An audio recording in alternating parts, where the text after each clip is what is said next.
একটা বাংলা ছোট গল্পকে কেন্দ্র করে আজকের এই আলোচনা। আমরা মুখোমুখি হব এমন এক কিংবদন্তির, যা একই সাথে ভৌতিক আবার মনস্তাত্ত্বিকও।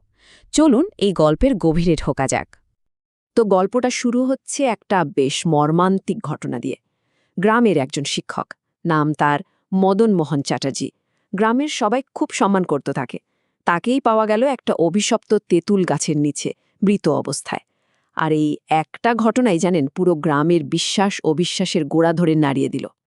আর এখান থেকেই জন্ম নিচ্ছে হাজারটা প্রশ্ন। এটা কি শুধুই একটা দুর্ঘটনা, নাকি রাতের অন্ধকারে এমন কিছু ঘটেছিল যার কোনো বৈজ্ঞানিক ব্যাখ্যাই হয় না? এই রহস্যটাই আমরা আজ খতিয়ে দেখব।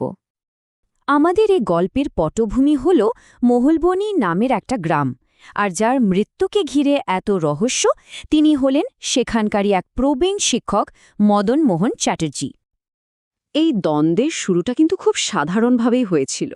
এক বর্ষার সন্ধ্যায় গ্রামের চায়ের দোকানে যখন সবাই মিলে তুমুল বৃষ্টির মধ্যে গল্পগুজব করছিল, ঠিক তখনই বিশ্বাস আর অবিশ্বাসের একটা তর্ক থেকে জন্ম নিল এক মারাত্মক বাজি।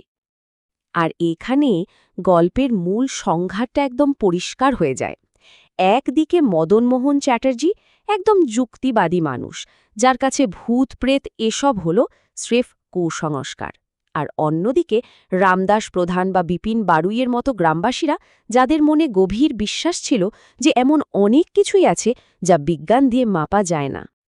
তর্ক যখন একেবারেই চরমে, তখন বিপিন বারুই শিক্ষকের অবিশ্বাসকে সরাসরি চ্যালেঞ্জ করে বসলেন। বাজিটা ছিল মদনমোহনকে মাঝরাতে একা গিয়ে গ্রামের ওই কুখ্যাত তেঁতুল গাছে একটা পেরেক পুঁতে আসতে হবে। কে জানত এই বাজিটাই তার জীবনের শেষ বাজি হবে। কিন্তু প্রশ্ন হল, ওই গাছটাকে নিয়ে এত ভয় কেন? এই ভয়ের কারণটা বুঝতে হলে আমাদের গ্রামের গভীরে ঢুকে থাকা একটা কিংবদন্তিকে জানতে হবে, লোকে যাকে বলে চিরকুনের আতঙ্ক। গ্রামের মানুষের বিশ্বাস অনুযায়ী এই চিরকুন কোনো ভূত বা পিশাচ নয়। এটা আসলে এক অদ্ভুত শক্তি যা মানুষের মাথা গুলিয়ে দেয়, তাকে দিক ভুলিয়ে দেয়।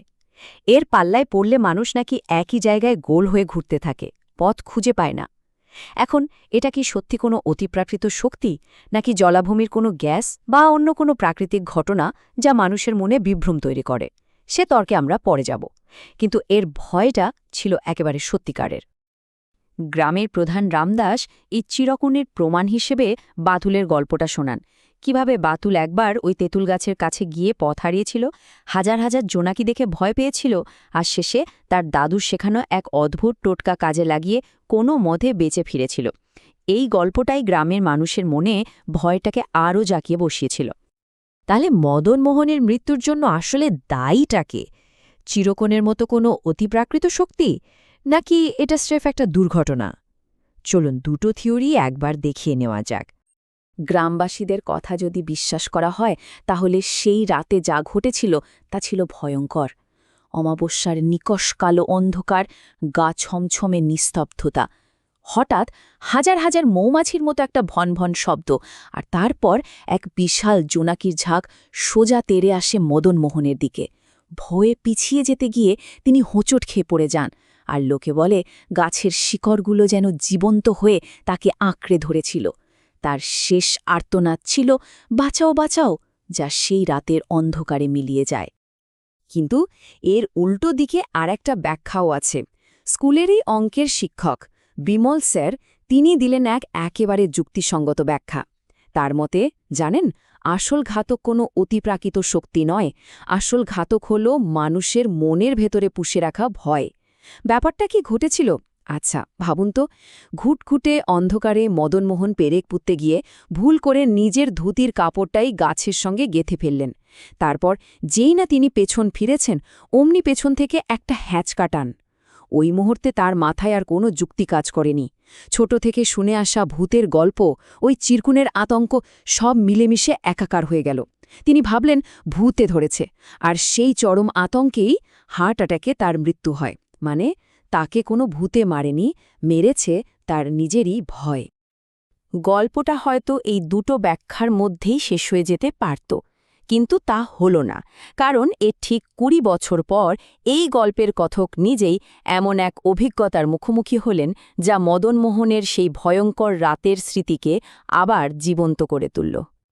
২০ বছর পরের এক রাত। গল্পের কথক শেষ বাসটা মিস করে গ্রাম থেকে বেশ খানিকটা দূরে নেমেছেন। পূর্ণিমার রাত, কিন্তু পথটা একেবারেই নির্জন। সময় বাঁচাতে তিনি মাঠের মধ্যে দিয়ে একটা শর্টকাট ধরলেন, কিন্তু কিছু দূর এগোতেই তার মনে হলো তিনি পথ হারিয়েছেন। আর ঠিক তখনই তিনি একটা অদ্ভুত ছাগলের ডাক শুনতে পেলেন। তিনি যেদিকেই যান, ডাকটা যেন তার থেকে দূরে সরে যায়, যেন কেউ তাকে নিয়ে খেলা করছে। যখন তিনি বুঝতে পারলেন যে তিনি একই জায়গায় ঘুরপাক খাচ্ছেন আর ওই রহস্যময় ডাকটা তাকে বিভ্রান্ত করছে, তখন তার রক্ত হিম হয়ে গেল। ছোটবেলায় শোনা মদন মাস্টারের গল্প, চিরকুনের সেই আতঙ্ক, সব যেন একসাথে তার মনে ফিরে এলো। ২০ বছর ধরে যে ভয়টা চাপা ছিল, সেটা যেন এক মুহূর্তে জেগে উঠল। তার এতদিনের শিক্ষা, তার যুক্তি কিচ্ছু আর কাজ করল না। তিনি শুধু প্রাণের ভয়ে দৌড়াতে শুরু করলেন। এই গল্পটা আমাদের কোনো পাক্কাপোক্ত উত্তর দেয় না, আর হয়তো এখানেই এর আসল মজা। এটা আমাদের বিশ্বাস আর যুক্তির মাঝখানে একটা বড়সড় প্রশ্নচিহ্ন হয়ে থেকে যায়। গল্পের শেষ লাইনটাই হয়তো এর মূল কথা। কিছু জিনিস সম্ভবত না জানাই ভালো, কারণ সব রহস্যের সমাধান খুঁজতে গেলে মনের ভেতরের অনেক পুরনো প্রশ্ন আবার নতুন করে জেগে ওঠে। তাহলে শেষ পর্যন্ত প্রশ্নটা কিন্তু থেকেই যাচ্ছে, মদনমোহনের মৃত্যু কি শুধুই তার মনের ভয়ের কারণে ঘটে যাওয়া একটা দুর্ঘটনা, নাকি সেই অন্ধকার রাতে মহল ও বনিগ্রামের বাতাসে সত্যি এমন কোনো শক্তি কাজ করছিল যার কোনো বৈজ্ঞানিক ব্যাখ্যা হয় না? এই গল্প আমাদের কোনো উত্তর দেয় না, শুধু বিশ্বাস আর যুক্তির মাঝখানে এনে দাঁড় করিয়ে দেয়।